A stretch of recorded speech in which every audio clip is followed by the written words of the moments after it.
say, who knows tomorrow could be your day. At last it comes to heaven or hell. Decide which now, do not delay. Come on, my brothers, let us pray. Decide which now, do not delay. Come on, my brothers, let us pray. Decide which now, do not delay. Assalamu alaikum. Still awake, huh? Okay. We didn't bore you to death yet, but we'll work on it, inshallah. Who's the guy with him, though? He's wearing a white jalabiyah, white dress like this. Has a white pillbox cap on his head. And I looked at him and I said, did you become a Muslim? He said, Ashhadu an la ilaha illallah, Ashhadu ليكن يومك للشعب ودادا ليكن حبك للأرض مداد قلم أنت فكم عبرت عنها وبنيت المجد أطوادا شداد أنت يا ملهم شعب أن يبروا عشت كم حققت للشعب مراد ليكن يومك للشعب ودادا ليكن حبك للأرض مداد قلم أنت فكم. Who mark the words that I do say, who knows tomorrow could be your day. At last it comes to heaven or hell. Decide which now, do not delay. Come on, my brothers, let us pray. Decide. Bismillah, alhamdulillah, wa salatu wa salam ala Rasulullah wa ala alihi wa sahbihi ajma'in. Ashhadu an la ilaha illallah wa la sharika lah. Wa ashhadu Muhammadan abduhu wa rasuluhu ma ba'd. Assalamu alaikum. You still awake, huh? Okay. We didn't bore you to death yet, but we'll work on it, inshallah. My name is Yusuf. Can you say Yusuf? Let me say Yusuf. Yeah, very good. I wish you'd teach my wife. She keeps mispronouncing it. She calls me useless.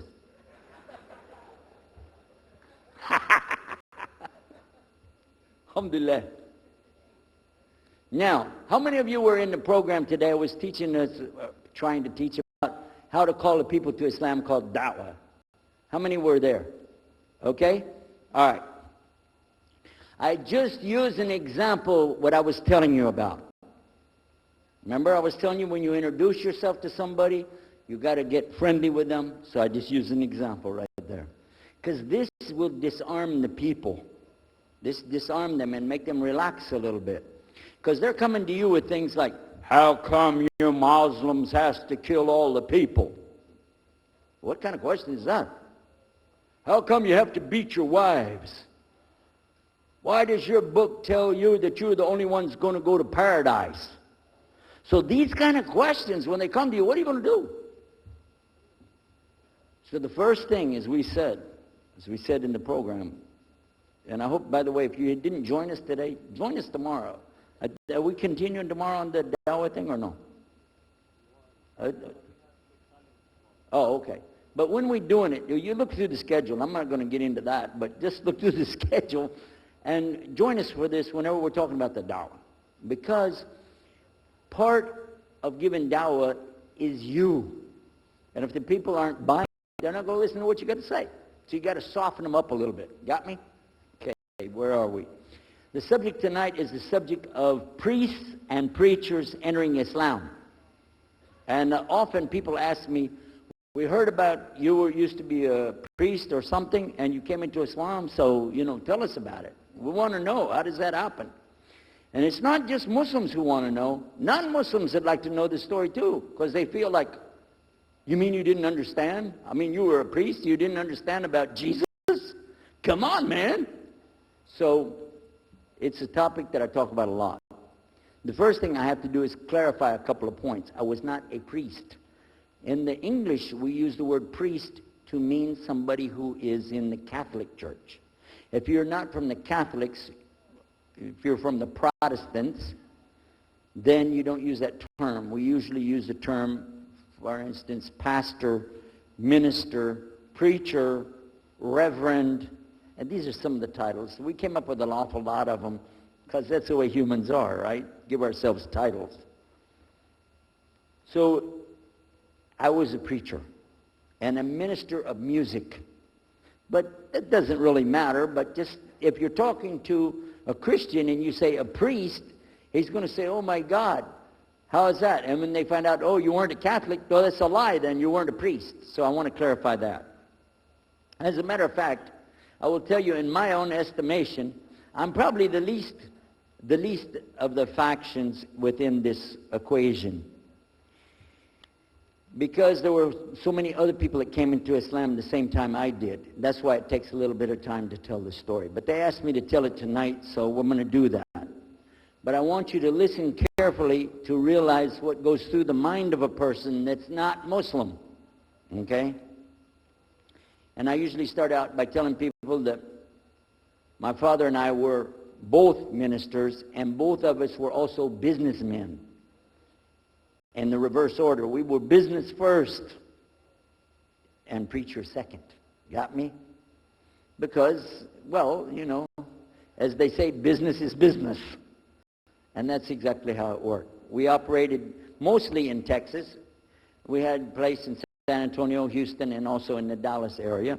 And we were very concerned about Christian conditions. So my father started something called Concerned Christian Centers.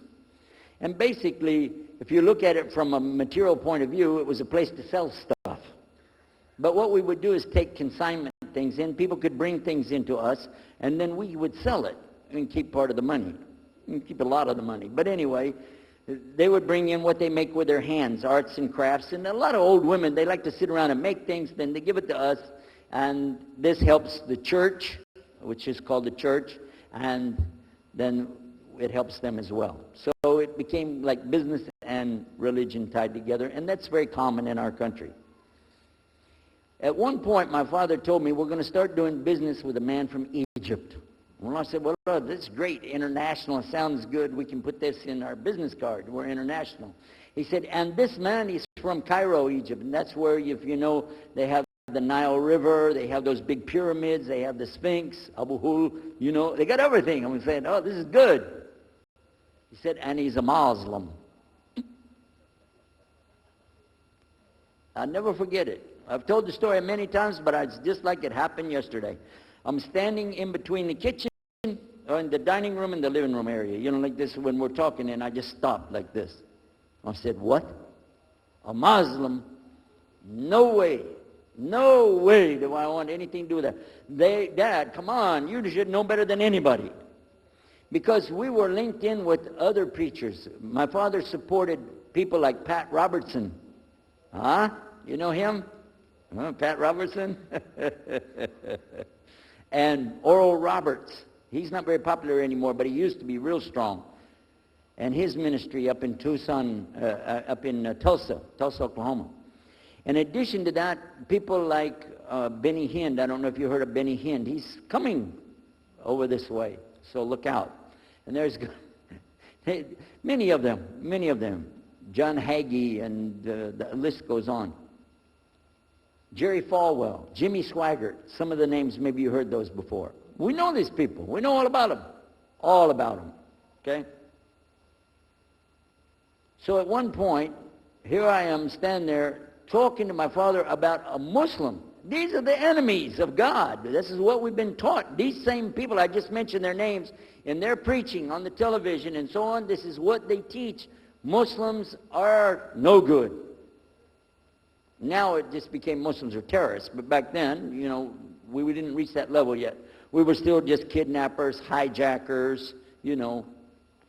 They said that Muslims don't believe in God, that they're worshiping a black box in the desert, and they kiss the ground 5 times a day. Now that's what we know, man. So here's this Muslim going to do business with us. I told my dad, no way, I'm not going to do it. And he insisted. He said, I want you to meet this man. He's very nice.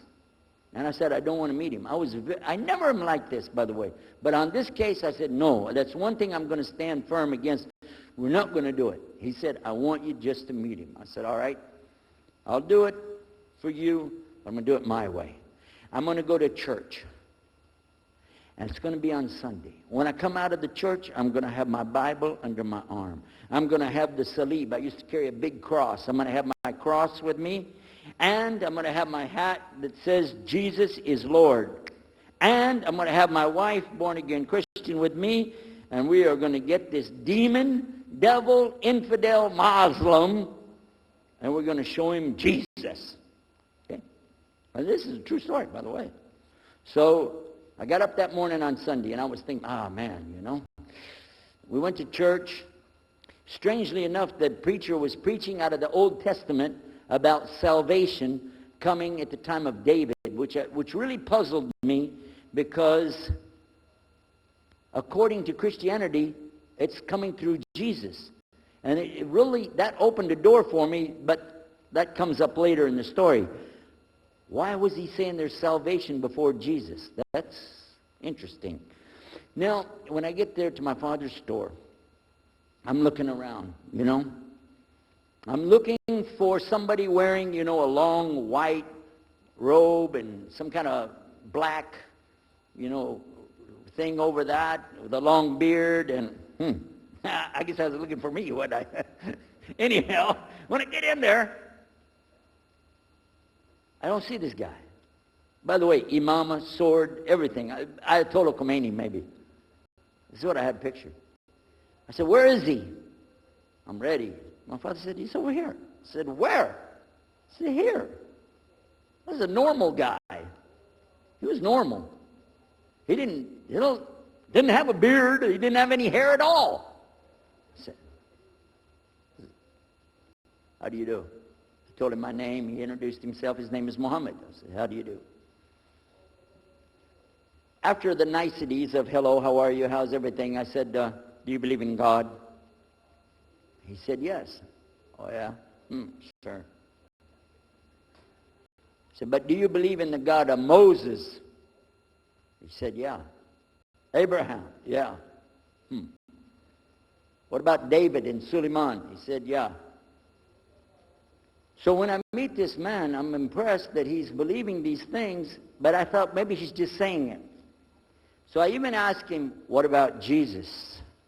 Because I thought maybe they're first I thought Muslims were like Hindus. That was first.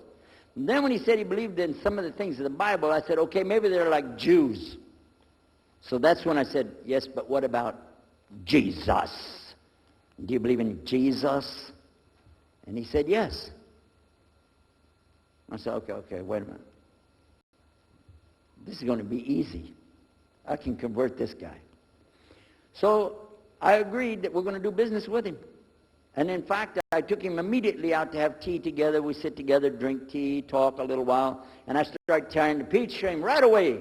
I'm in the Bible. I got it right there. Flip it open. Genesis. Let's talk about Abraham. What do you know about Abraham? Abraham, he had 2 sons, you see, and blah, blah, blah, blah, blah. And I'm doing all the preaching to him.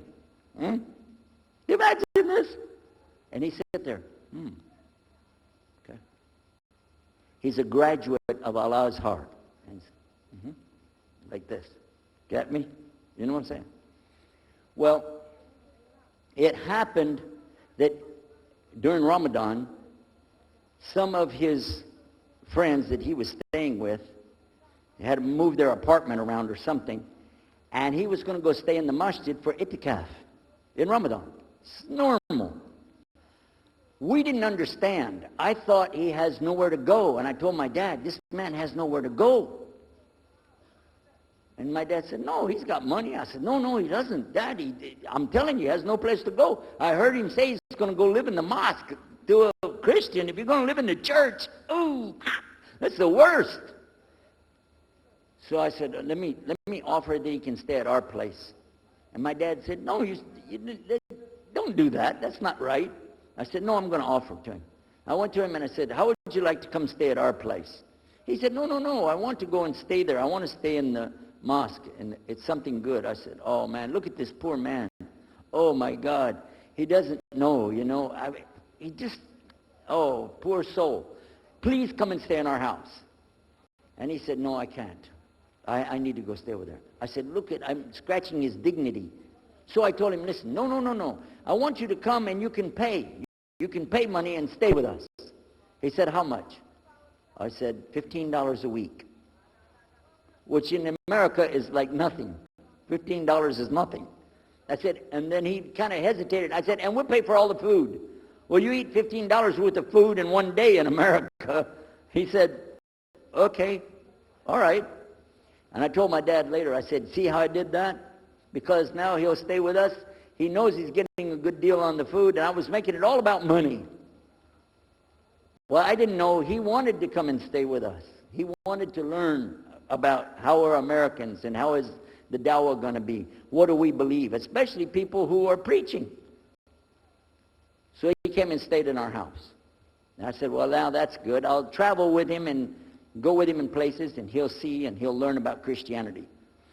As we were traveling and working together, we put up tables just like this and booths and things and set things out for people to come and look at them and sell things. And I caught him one time. When somebody wanted to take something from the front, he took it from the back and gave it to him. And I looked at him. And the next time somebody started to take something, he took from the back and gave it to him. I said, hey, Mohammed, we take the stuff from the front because that's the old stuff. The new stuff in the back, just hold it back. You know what I'm saying? This is dated material. Get rid of the junk first. He said, no, I can't. In my religion, we can't sell something unless we give the people the best. I said, got me on that one. And I'm supposed to be telling him about a better deal. I said, okay, yeah, whatever. You're never going to make any money, though.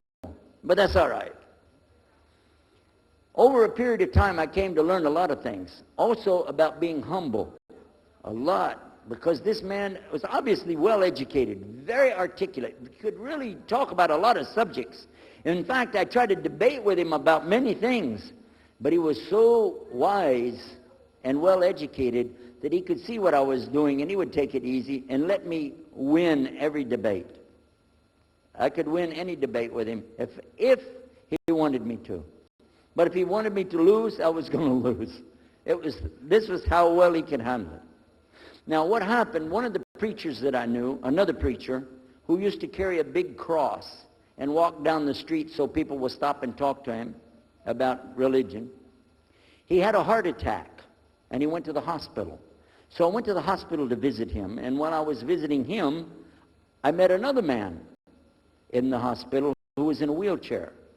This gentleman had a problem. He didn't want to talk to anybody. And I told him, let me witness to you. Let me share the message of Jesus with you. So I took out my Bible, and again, I started telling him about a prophet, Prophet Yunus, alayhi salam. And I'm telling them, look at Jonah. He's in the belly of the whale. He's in the sea. He's down there like this, and who knows how long. And suffering like this, you don't have as big a problem as that. And God saved him, so he could save you too. He said, didn't want to talk to me. I asked him, what's your name? He didn't want to tell me. Where are you from? He said, I'm from Venus. So what's that? Well, we do have, there is a Venus, Texas, by the way. But he said, he's from another planet. So I kept, each time I would go, I would talk to him, witness to him. Finally, one day, he started crying. I was pushing his wheelchair around. I took him down. I rolled him around different places. He started crying one day. He said, I'm going to confess something to you. I need to confess something to you. Now, to a Catholic, confession means you're going to tell the priest all your sins. And then he's going to forgive you. Well, I wasn't Catholic. And I told him, listen, I'm not Catholic and I'm not a priest. I'm a preacher. He said, I know. Better than you do. I am a priest. I said, oh my God. This man is a priest, and he knows the Bible better than I do. He said, I just have had a hard time. I've been here and having heart attacks, and I've been having problems and everything, and trying to figure out a lot of things. He said, I'm sorry I took it out on you. I really am. I apologize. And he started crying. And when he started crying, I felt sorry, I hugged him, and I said, it's okay. One day I went to the hospital, and my friend was gone. So I started visiting with the priest. And that happened one time. I went to visit him at the hospital, and he was gone. And I asked him, where did he go? They said he went home. I said, home? He's a missionary priest from South America. How did he go home? She said, I don't know. He's not here. I'm sure his family. I said, he has no family. I know him personally. He has no family. Where did he go? She said, I don't know. We're not responsible for them. I said, well, let me see where he went. You got it in your file? She said, I can't do that. Those are locked up. Nobody can look in the file. And I got in the lady's face and I said, listen to me. This man could die in the street right now, and it's going to be your fault. And you're going to get sued because I'm going to sue you for him. She said, okay, his folder's over there, but I'm not going to watch. I went over and I looked for it, got address where he went. Sure enough, he was in a place where they put people that have no place to go, a shelter. So I went to the shelter and I found him. He was still on crutches. He saw me, he started crying again. He said, please get me out of here, get me out of here. I said, okay, come live at my house. Now, I told you the story so you can see something. Now look, I have 2 visitors in my house. Huh? One is a Catholic priest. The other is a Muslim. And I'm thinking I can get the Catholic priest and convert him to be a Protestant. At the same time, I'm going to catch the Muslim and bring him over to Christianity. High aspirations. But it didn't work. Some strange things began to happen. We would sit around the table at night to discuss what is the Bible and what's the salvation. My father has a Bible. It's called King James Version of the Bible. Most of you probably heard about it, especially any students of Ahmadiyyat or Zakir Naik, you've heard about King James Version of the Bible. But I work out of a different one that I've had since 1953. It's called the Revised Standard Version. And it says in it, King James Version has grave mistakes, grave errors, defects in it. That's what it says. So I began to preach out of mine, which doesn't match. Now my father said, no, it's this way. I said, no, it's this way. Now my wife comes up with her Bible from Jimmy Swaggart. It's called The Good News for Modern Man. Okay? Totally different. It's written in modern vernacular. You can just, say anything you want to with it. You don't even recognize the Bible anymore. The Catholic priest, he's got another Bible. An older Bible with 73 books. We're working out of 66 books. And his is not even the same in the verses. It doesn't match up at all. And I never even knew about this subject until then. And he's saying this, and I'm saying that. My father's saying something else. My wife's on something else. And all the time, Muhammad the Muslim is sitting over there like this.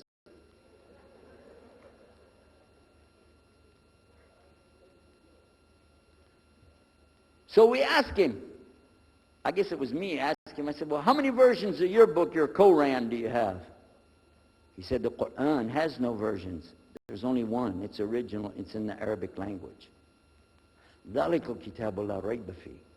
This is the book that has no doubt. هُدًى لِلْمُتَّقِينَ. It's guidance for those who have taqwa for Allah. As Sheikh Muhammad Jabali was just telling you about this shield or taqwa that you have to have between you and Allah subhanahu wa ta'ala. And only certain people are going to get the huda, hidayah, dina, from this Quran. These people that have the taqwa. So when he's telling us that the Quran is one, I'm going, huh? And it's in the original language, we still have it. You know what I was thinking? He's lying. I was sure he was lying because he could see the problem we were having, and he just sat back and made that up. But I don't know Arabic at that stage, so I don't know what to say. Maybe, I don't know. And he left it at that. He didn't try to preach. But it put a big doubt in my mind now about, we got all these books, he's got one, and la rayba fi, no doubt in it. So another time, we had another discussion that came up. Now this time, I went to the other preacher who had the cross. And I was asking him, I want to be able to explain the Trinity. He said, you know the Trinity. I said, yeah, I know. And I know the Council of Nicaea when we had that. But I want to know the way to explain it so a human being can just understand it. I said, okay. It's like an apple. Just take an apple.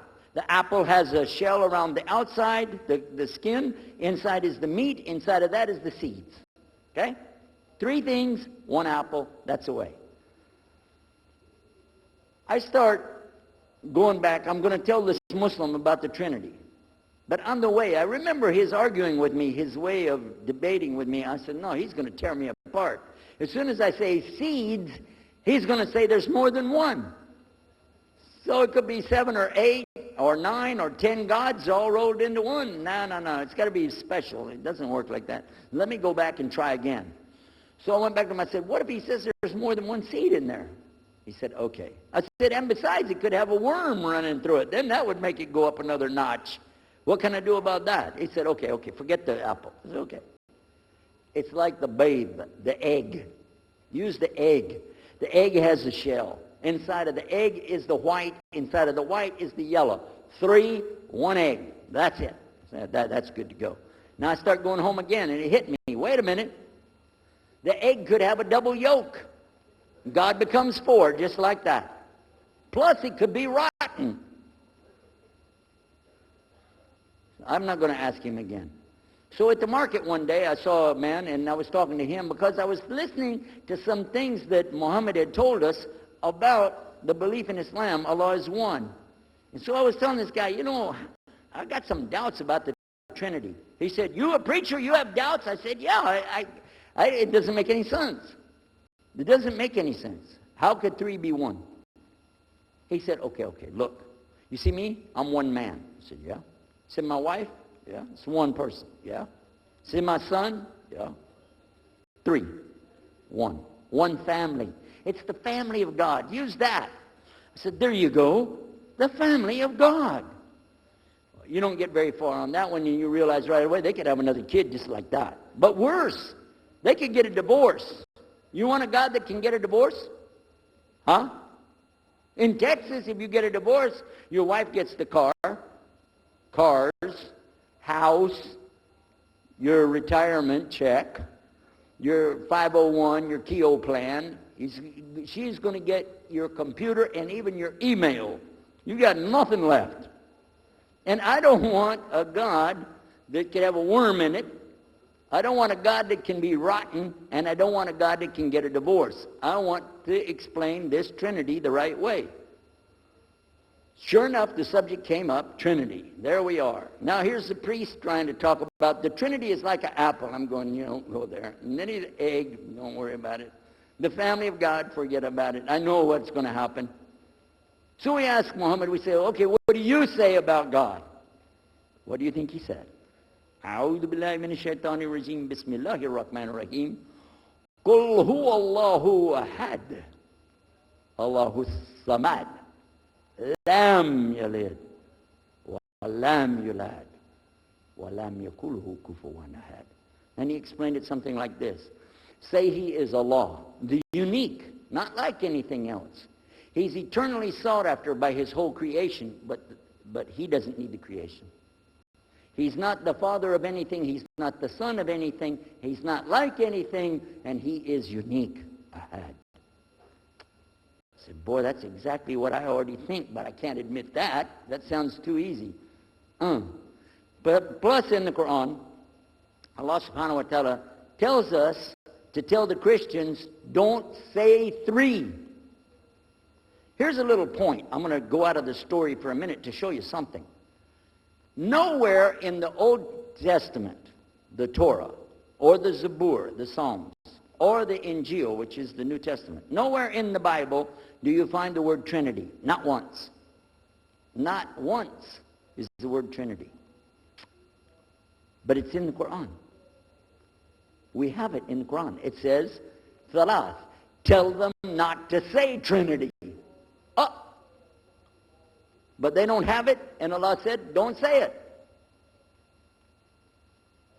Guess what else? The word Bible is not in the Bible. Bible is from Greek. It means biblios, or book. Book. But it's in the Quran many times. Is it? Kitab. Book. Ahl Kitab. People of the book. So we found in the Bible a shortage. They're talking about it, but the Quran is explaining it. I found actually in the Quran, I can explain the Bible much better because it gives me the things I didn't know how to explain. So then in my mind, look what I did. I started realizing what he was saying was true, but I never admitted it. Instead, I was taking this and mixing it. And when I would go give my next talk, I would say, so and so and so, and I would use what I learned from the Quran to explain what's in the Bible. Some of the people liked it, but some of them didn't. Because when I began to talk about salvation being based on what? And the Bible tells you in there, there's no Savior except God. It says it real clear. Jesus is not your Savior, God is. When I found that, I said, okay, let me try another way to explain that. Each thing as I would learn it, I'm trying to change how I'm presenting the thing. It still doesn't dawn on me, I need to do something. But I could see for sure God is only one, and that, so I totally forget the Trinity thing. My dad never did believe it anyway, so he had no problem with it. Now we come to some new thing. The priest asks the Muslim, can I go to your church with you, the mosque? He said, sure, come on. Well, he went, and they came back. So we took the priest aside. Come here, come here.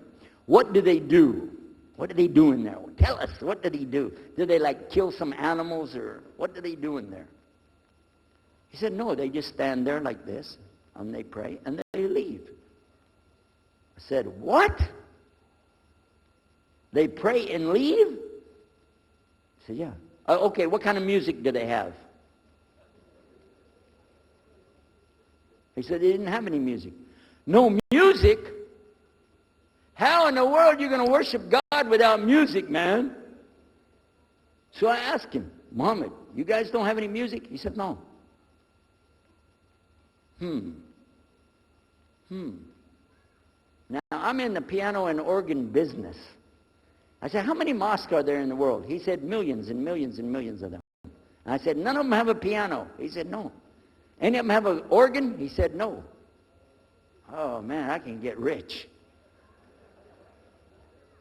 Just introduce some music to these guys, put it in there, you know, bound to be. I said, do the Arabs have any music? He said, oh, Arabs have music. I said, boy, I got it figured out, boy. I can see my next $1 million coming right straight up at me, you know. So then the priest asked again another time, he wanted to go back to the masjid again. He went, this is middle of July, 1991. He went to the masjid with him again. And by the way, this masjid, Sheikh Mohammed Jabali knows it very well, is on Medina Drive in Arlington, Texas. And that's where they were going to, because we were living in Midlothian, just south of Oak Cliff and south of Dallas. So they didn't come back. All night we're waiting. What happened? Very late they came back. And when he came in, I looked. There's Muhammad. I recognized him. Who's the guy with him, though? He's wearing a white jalabiyah, white dress like this. Has a white pillbox cap on his head. And I looked at him and I said, Pete. His name was Father Peter Jacobs, but we're not, you know, Catholics, so I don't have to call him Father. I said, Pete, did you become a Muslim? He said, Ashhadu an la ilaha illallah, Ashhadu Muhammad Rasulullah. I said, oh my God. Now I used to have cameras like these cameras right here because we had a television show called Estes Music Jamboree. So I got one of our cameras out, opened it up, set it all up on the tripod, and I was going to interview him and ask him, well, you know, well, you went to Islam, what happened? While I was talking to him, though, he fell asleep. So it was still in my mind, and I was thinking, what am I going to do? This is too amazing. Now here I'm preaching to the people, and I'm trying to change what I'm saying, and here's a priest, just became a Muslim. My father's saying it's a good deal, it sounds all right to him. I don't know what to do. So I decided, I'll talk, make mashura. I talked to my wife. We have an apartment upstairs. We were in our apartment up there, and I'm telling her, oh, you know, a priest became a Muslim today. What is that? And can you imagine what they were saying about the Quran and saying about this and so and so? All of a sudden, she said, I want to get a divorce. Oh, whoa. It's not the subject, but what happened? She said, no, all this talking about religion and talking about Islam, and so I can see. I said, oh, no. No problem here. No problem. I said, you thought no, I was just observing somebody else. No, I'm not interested. Trust me. I don't want to be with those Muslims. Last thing I want to do is be with a Muslim. No way. Just put your mind at ease. She said, I need a divorce. I said, where are we going with this again? What's the problem with that? What happened? She said, a Muslim can't be married to a Christian. I said, what? No, wait a minute. Hold on. I don't, look at me. I'm telling you, I swear, I don't want to be a Muslim. Okay? Okay? And even if I did, don't you remember what he said? A Muslim man could be married to a Christian woman. It's not a problem. But I'm not saying I won't do. I'm just saying it's not a problem. She said, that is the problem. A Muslim woman can't be married to a Christian man. I want to be a Muslim, so I need a divorce.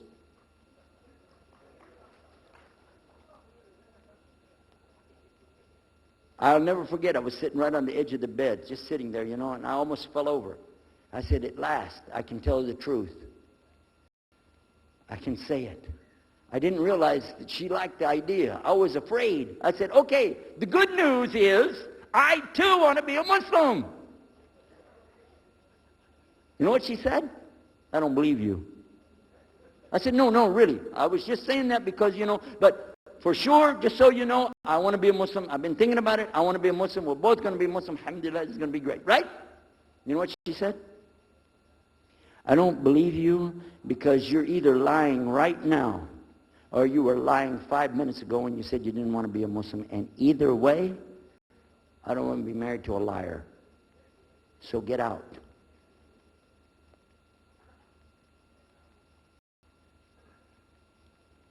So I started leaving. I'm walking down the stairs of the apartment. I'm down to my father's part. I said, wait a minute. Where am I going to go? This is my father's house. I just got thrown off of my own property. What happened here? So I went to get to Muhammad and I woke him up. I said, come, you and me, we got to talk. Come with me. And we went outside the house and we walked those country roads in Midlothian, Texas until the time for the sun to come up at dawn. And all that time I talked to him about what's it like to be a Muslim, how do you have to believe, what do you have to do. Let me hear all of it now. And no more playing a game. I'm not debating, I just want to know. Just tell me. Just tell me what's Islam. I need to know what I need to do. And he told me everything and I realized this is it. I got to make a decision. This is a big deal, though. And he told me, okay, this is up to you. You have to go make a choice for yourself. I can't help you. I said, oh, my God. So when he was praying Fajr, I decided, I've been watching this man praying this direction with his head on the ground. It's so beautiful to see a man humble himself, put his head on the ground to the Rabbil Alameen. I said, oh, my God, let me try that. So I sneaked off somewhere where nobody could see me, illallah. And then I found a place, a board there, and I bowed down on the ground, and I put my head down on the ground on that board there. And by the way, I'm pretty good at speaking, especially in prayers. I used to make so long a prayer, they wouldn't let me say the prayer at Thanksgiving because the food would be cold. Okay? So, but I put my head on the ground, and only these words came, no more words, just this. Oh God, guide me. That's it. And I was thinking, well, I got to say more than that. Nothing. Oh God, if you're there, guide me. That's it. After a while, I sat up and I looked around. There wasn't any fancy rainbow. It wasn't birds flying around. There was no big signs from above. There was no music, angels, harps, nothing like this. It was just a cloudy day in Texas. But inside, I could realize I had to make some changes. To me, that's what I need to do. There's the problem, it's inside of me. Within a few minutes, it became clear what I needed to do, and I had to develop an idea how to pull this off. I talked to my wife, I talked to my father, I made a bath, and at 10 o'clock that morning in Midlothian, Texas, I went in front of this man named Muhammad. and this new man named Yahya, who used to be the priest, and I said, Ashhadu an la ilaha illallah wa ashhadu anna Muhammad Rasulullah. Immediately after that, my wife did her shahada. Ashhadu an la ilaha illallah, ashhadu anna Muhammad Rasulullah. A few months later, my father did his shahada. Ashhadu an la ilaha illallah, ashhadu anna Muhammad Rasulullah. Step by step by step, we saw so many people enter into Islam. We wanted to tell the whole world what is Islam. We wanted everybody to know the real Islam. I said, how could this escape our knowledge? How could we not know about this great and wonderful thing called Islam? And it looks like all we got to do is just tell the people. I went to the imam of the masjid there and I told him, let's tell the people. Then I found out something else about us as Muslims. And that's why we've got this convention here right now. This is why we have the exhibition. So you're going to use this week to learn how you can become, inshallah, the best Muslim you can be, and how you can show the real Islam to the people that are not Muslim. This is your duty. This is your duty. This is your language. This is your people. Just as it's my duty to give the message to my people and my language. And so the same way, it's your duty to give the message to your people. Allah will not ask you if they made shahada, but He will ask you if you delivered the message. Alhamdulillah, today, I can tell you with no doubt in my mind, we have seen thousands of people give shahada. Several hundred at a time. And I don't do it through debates. But I don't need to debate any Christian. I was a Christian. I am a Muslim. If you want, I can give you both sides. Easy. Okay? I'll play both parts. I'll be the Christian and tell you this, and then I'll be the Muslim and give the answer. And there won't be any argument. And I've done that so many times. And let me share one story with you before I end. I'm going to leave now. Inshallah. I was telling the brothers today that I was asked to give a talk in a church in Hagerstown, Maryland, just outside of Virginia. This was in 1999, and I went there and I gave a talk in the church on Sunday, because I know how to address the people. How many years was I a Christian? 50 years? I know what they want to hear. Get them ready, and they said, oh, wow, this is normal preaching. But then when I came to the part, La ilaha illallah, I stayed on La ilaha illallah until they said, yes, that makes sense, it makes sense. There was one old lady that she was saying yes. Afterwards she said, yes, but I just don't want to do it the way you're telling me. Okay? But guess what else happened? Two people did shahada right there. Hello? In the church. In front of their preacher. They said, yes, we agree, we like this, we want to know more, and we say there's only one God to worship. Shahadu la ilaha illallah. In front of the preacher. And one of them was his daughter. I took them to the masjid, and they did shahada in the masjid that afternoon, a Sunday afternoon. And later, the boy, he married the girl. They're Muslims living there now. Now, may I ask you a question? If I would debate and argue with this preacher and made him look stupid, would he ever bring me back again? No. I'm going to ask you a question. If you were at a place and you saw somebody change their religion to another religion in the temple of that religion, and the father was the priest there, what would you think? Is that man ever going to call me again? Do you think he'd call me again? 3 months later, he called me again. Come back again. We really enjoyed it so much. I said, how's your daughter doing? I want to remind him, see what he's going to say. He said, well, she's doing fine. She likes Islam. It's very nice and lovely. She treats us so good. You know, we're amazed at her personality. We love you guys. Could you please come back again? And I did, alhamdulillah. So I'm just showing you that it's not guidance from me, not guidance from you. It's guidance from Allah. Allah guides whom He wills. Whom He wills. So we ask Allah to guide me, all of us, and all the people. And whoever He guides, they'll be fine.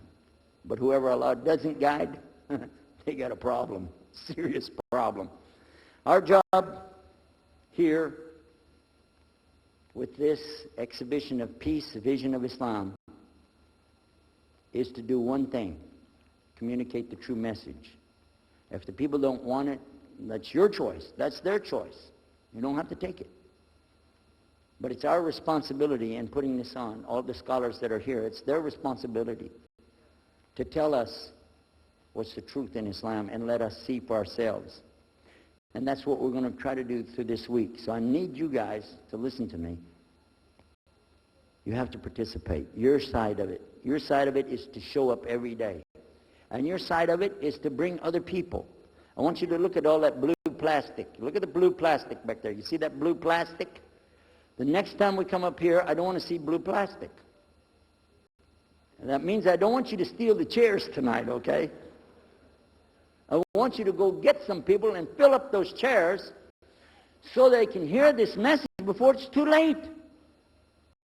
Because if that man from Cairo, Egypt, had not taken the time to spend 3 months of working slowly, carefully, nurturing myself, my wife, my father, my daughters. They also became Muslim, by the way. I forgot to mention that part. And a priest. Look at what Allah gave him. And from all the people that we gave Shahada, this man in Egypt is taking the reward for that, even now. Even now. I'm not saying you'll give a Yusuf Estes the Shahada, but I'm saying Allah will give you the reward according to what you're trying to do. Please don't leave this place tonight and forget what you heard here. Please carry this with you.